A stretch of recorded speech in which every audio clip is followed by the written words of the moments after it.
வணக்கம். வெண்பா வகையிலே குறுகிய வகை ஈரடி மட்டுமே அமைந்துள்ளது குறள் வெண்பா.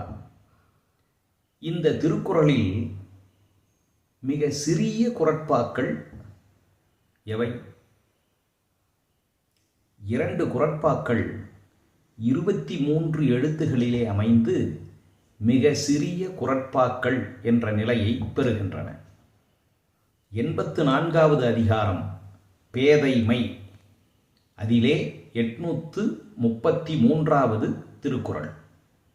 நாணாமை, நாடாமை, நாரின்மை, யாதொன்றும் பேணாமை, பேதையர் தொழில்.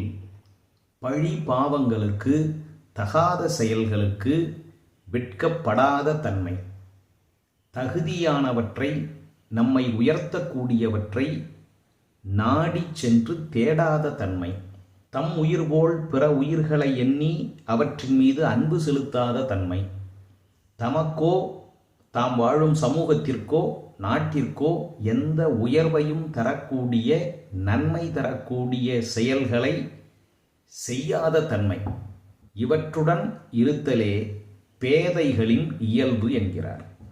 இன்னொரு குறளும் உள்ளது. 131வது அதிகாரம் புலவி, 1304வது குறள். ஊடியவரை உணராமை வாடிய வள்ளி முதல் அறிந்தற்று. ஊடல் கொண்டிருக்கக்கூடியவரை தேடிச் சென்று நாடிச் சென்று அவருடைய ஊடலை தீர்க்காத தன்மை இருக்கிறதே, அது எப்படி என்றால், ஒரு கொடி நீரில்லாமல் ஏற்கனவே வாடிப்போயிருக்கிறது. அந்த கொடியை அடியோடு அறுப்பதற்கு சமமானது. இந்த 2 திருக்குறள்களும் 23 எழுத்துகளால் அமைந்த மிக சிறிய குறட்பாக்கள் ஆகும். நன்றி, வணக்கம்.